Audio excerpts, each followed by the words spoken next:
Please keep your phones off and stay seated during the duration of the speaker. Now, please help me enthusiastically welcome our speaker, Reed.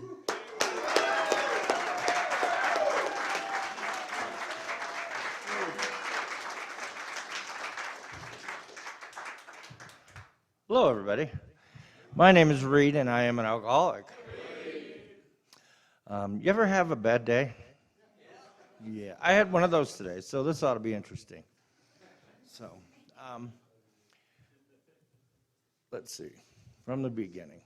I'm one of 4 children that was adopted by my parents.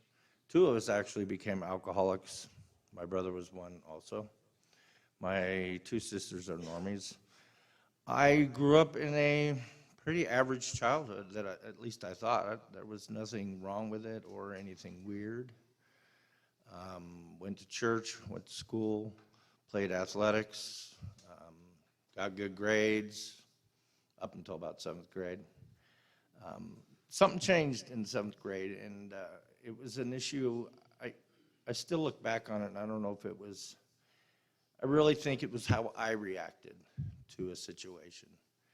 And I shut down, and then it became me against them or me against you.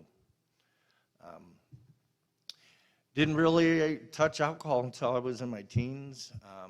I knew I loved it, but didn't really drink much, didn't have access to it. As I got older, through high school, didn't really go to much parties. I was still in athletics, average in school, loved engineering, but just normal. And then once I got out of high school and into college, that was a little different. Then it was really where everybody partied. Everybody did what I did. Everybody, because I lived in the dorms, everybody drank like I drank and used like I used, and I just thought it was normal.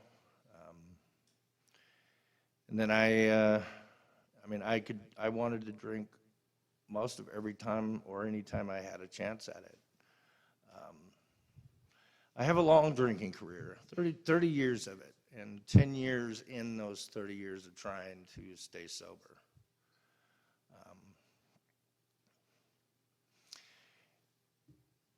Once I got in my 20s and I was able to buy my own alcohol, then I just drank like I wanted to.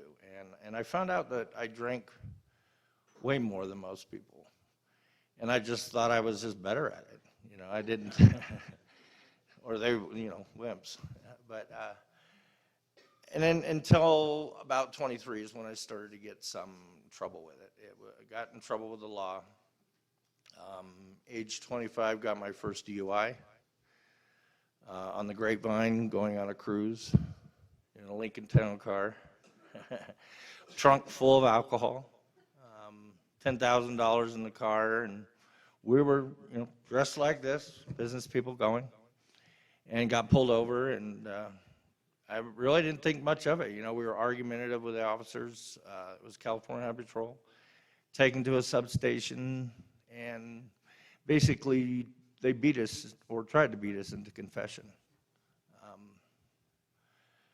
Didn't find out for 2 years later that those charges were dropped because of the 2 officers had done this so many times to other people that they actually went to prison, which was cool. So that one I got away with. And at that time, because of all that stuff, I went into a treatment center and tried to get sober.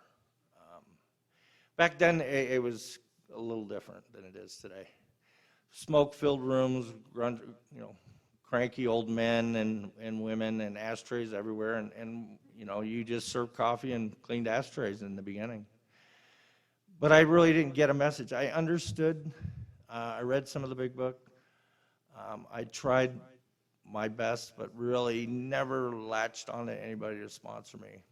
I was, I was going to do it my way. And again, I thought I could control my drinking.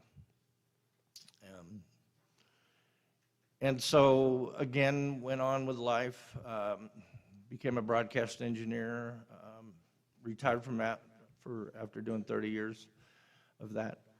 But in the beginning, early on, it was easy to be an alcoholic in that work because you would, all different times of the day, you'd be doing something, going somewhere, filming something, shooting something, sports events, live, everything based around alcohol. And then when you were off or back at work, you could drink. Never really, because of the amount I could drink and tolerance, never really thought about drinking and driving, just did it. And then consequences again with another DUI. Went back into AA. Well, the first time I stayed sober about a year. Second DUI, stayed sober for 3 years. Tried to work the steps, worked with a sponsor. Didn't really get it. And I want you to understand, I'm sharing my experience, strength, and hope. I'm suggesting you don't try this. Because it goes on, and it gets worse. Continued in television, moved out to Phoenix, got married, had 2 kids, continued to drink, horrible marriage, got a divorce. To give you an example, I was at this time running hotels in Phoenix as a director, which I had manpower under me. They were doing hotel events and things like this. And because of this divorce, I'm showing up every day with liquor in my desk, drinking on the job. And now I'm in charge. I'm the boss. I only have the director of catering over me, which I never see but once a day.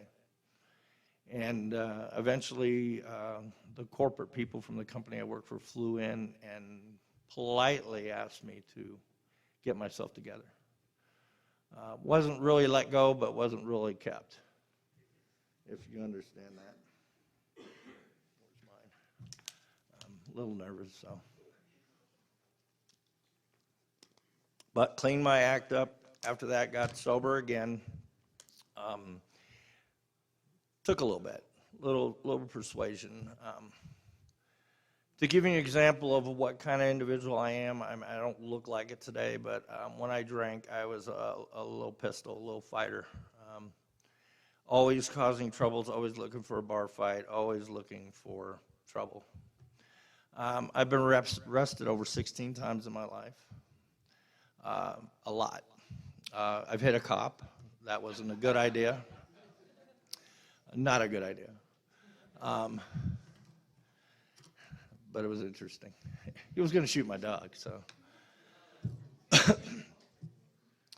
But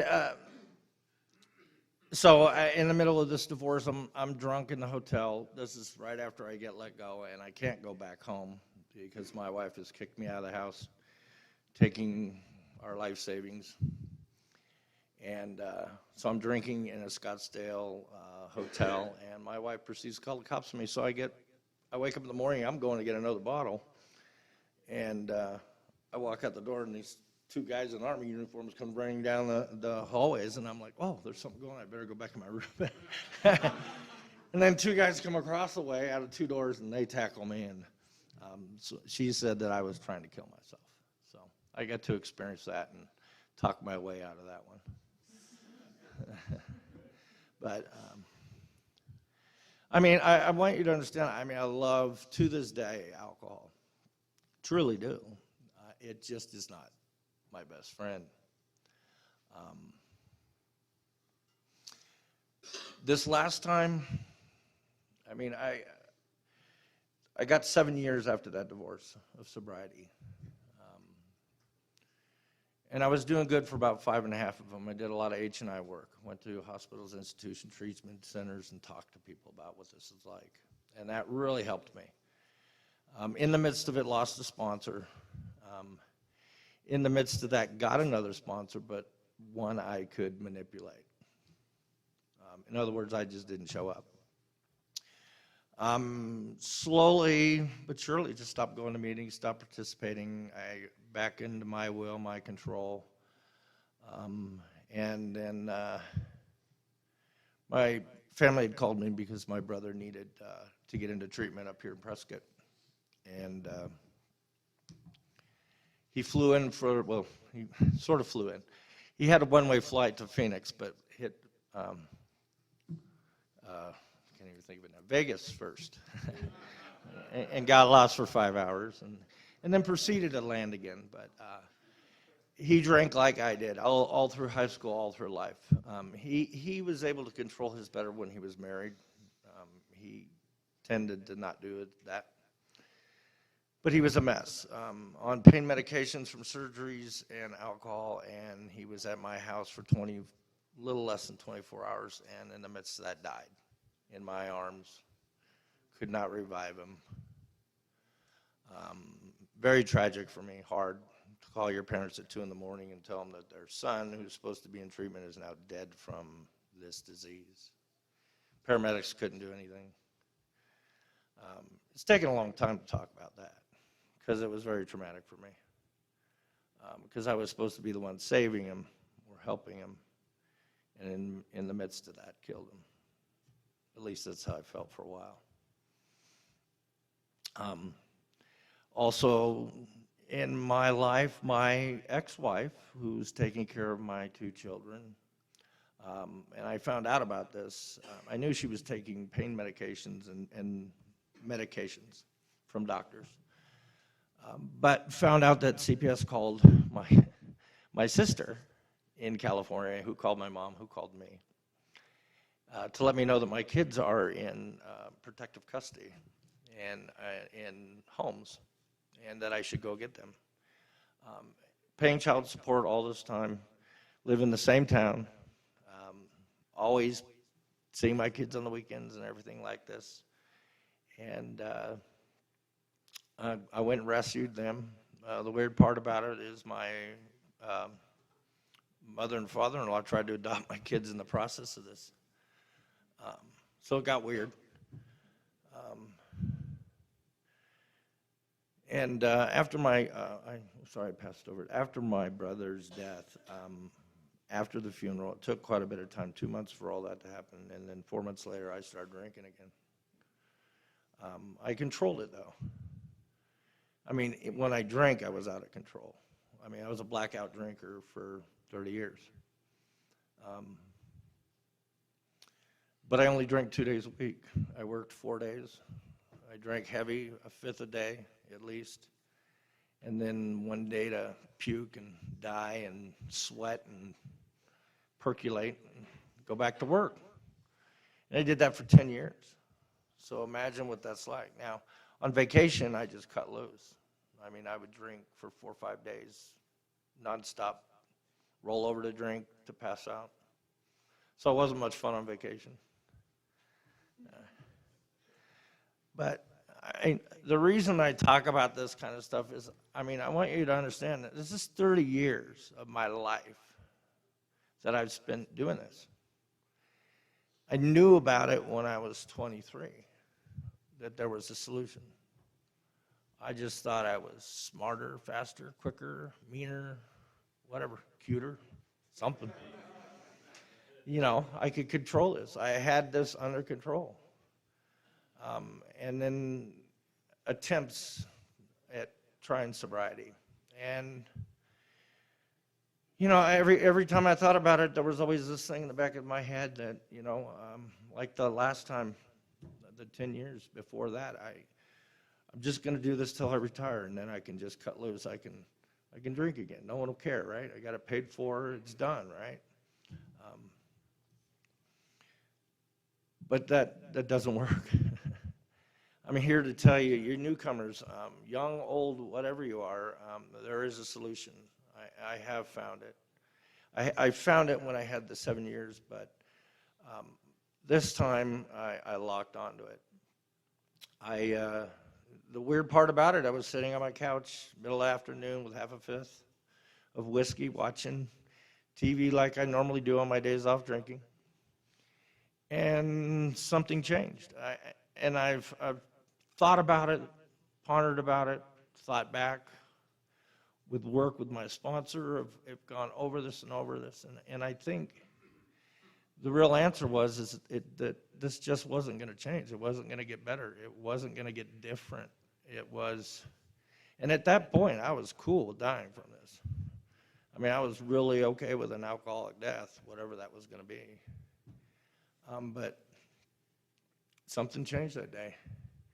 In the midst of drinking, I called the AA hotline, got a hold of Chris up here with Reflections, and made arrangements to go into detox and then go into treatment. I think he thought I was trying to get out of it because I told him I needed a couple days to get my financial things in order, which was basically give my kids control of the money. But it actually, within less than a day, I got it all all under control. And at this time, my kids are old enough to, they're, my son was 19, I think. But he was going to drive me up. And so I continued drinking because why not? That's what I do. He drove me up to detox. I drank the whole way here. I think I blew a 327 in detox. And I was normal. Well, giggly, having fun, teasing, playful, but that's just how I drank. And then detoxed, well, have a heart condition, but I had to stay in detox for 8 days instead of 4.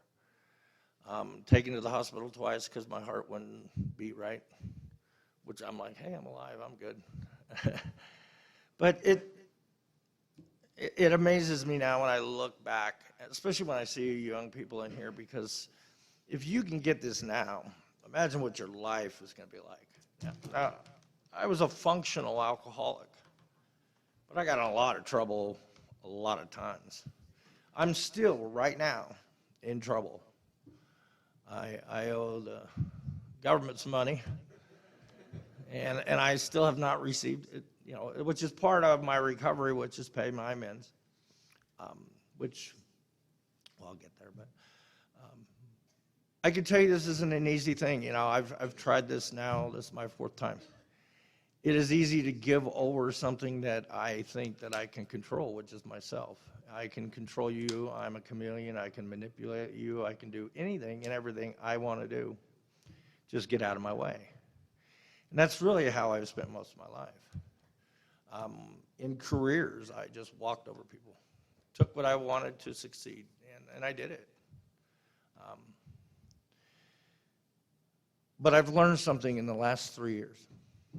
And thanks to a couple of great guys and then a ton of guys in this room that have helped me realize that there is a solution, there's a different way to look at life, and that everything I've done up to this point, granted plus, minus, whatever it is, was wrong. Just a wrong way of living. And but it's been some work. I mean, my first year, it was work. I did the steps. I got over the steps about in 6 months. And then my sponsor goes, well, now you can go sponsor. I'm like, I'm not doing that. I don't want to do that. And I did have some stipulations when we first met, which was I did not want to get up here and speak for 2 years because I'd done all that. I'd done that in Scottsdale and Phoenix, and I was always a part of AA. I was a, what do you call it, a guru, and especially with the hospitals and institutions. I mean, I ran meetings for years and years and years, and so that just boosts your ego.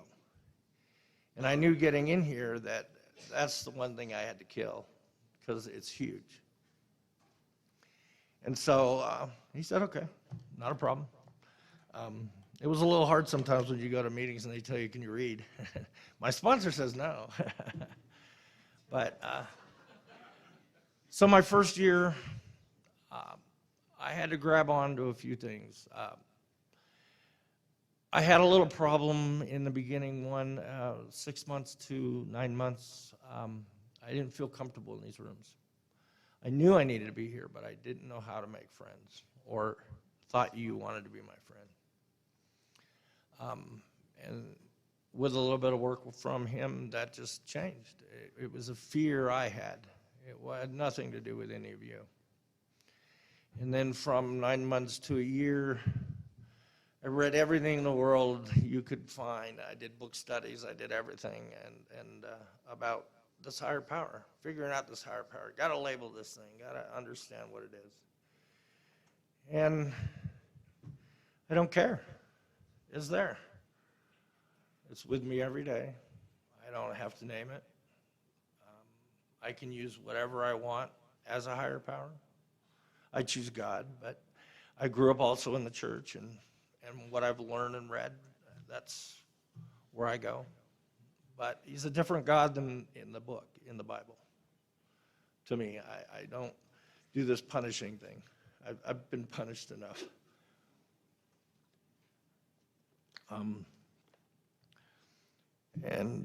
Let's see. Year 2 was just, and that's where a lot of the men in this room, growing me up to be an adult. Just learning to be an adult. I'd been a child my whole life. I acted like a child. The 7 deadly sins were my friends, and I had an 8th, which was more of all of them. I had to have more of everything. I never had enough money. I never had enough women. I never had enough sex. I never had enough drugs, rock and roll, everything. It just was, I never was satisfied. I was chasing this demon that I didn't realize. And I had to learn to, one, behave. Fortunately, I got a job where I have to deal with the public. I used to deal with machines, now it's public. And that's a test. But I had to learn to just, and really one thing I learned is that most of the time when I'm upset, displaced, out of funk, I'm probably wrong about the whole given situation. And I slow myself down, which they use pause, but I just have to walk outside and I get alone and I talk to myself or my higher power. I talk out loud to him to settle myself and just get in place with where I'm at. And this is a process. I mean, I'm over 3 years now, and that's just completely different than the time I had when I had 7 years. Because when I had the 7 years, it was all about ego. But I didn't realize it until I started doing it this way. And I know I got a lot to learn. But I've jumped into this again. I do a lot of service work, 3 main meetings. I love any and every person that walks in the door. They don't know it, but I'm there for them, whatever they need, because I understand what this disease is like. I understand in this room, and I can see all of you, from the back to the front, how you're either paying attention, looking at the floor, looking at your cell phone, looking up in space, that you're in one of the processes that I went through, which is denial. You haven't quite got the fact that this is going to kill you. You can, of course, get to the point where you're okay with it, and I was there. Now, I can't tell you what changed that day on my couch. I cannot, it wasn't me calling. I didn't make that phone call because I didn't want to quit drinking. Obviously, I kept drinking. But I guess I have a purpose, and maybe that's to carry a message. It's to help another man or woman recover from this seemingly impossible disease. I can only reach out my hand and tell you what I've experienced. And that's all I can share.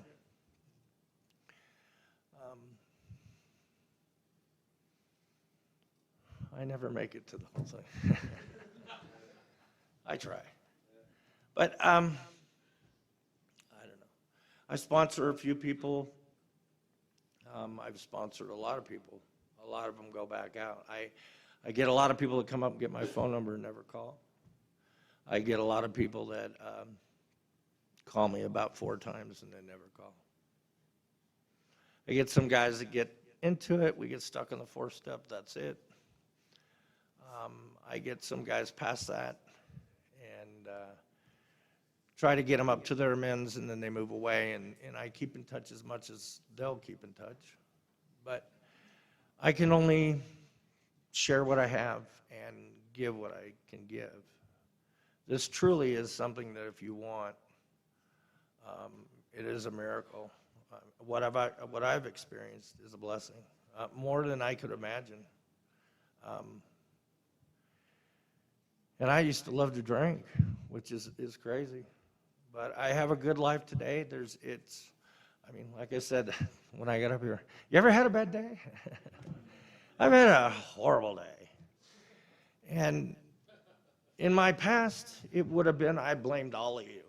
And I hated all of you, and I had a resentment against you, and I went home and drank. And then I just got madder and madder and madder. Then I got up the next day, and I start all over. And today, still he's smiling. Shit happens, but sometimes I now still absorb it. It's my fault. Or I'm not good enough, I'm not this enough, I'm not that enough. But with time, that will change. But I love you all. I hope you stay sober. I'm glad I'm sober. I know I'm not jumping off this bandwagon. I love you all. Thank you.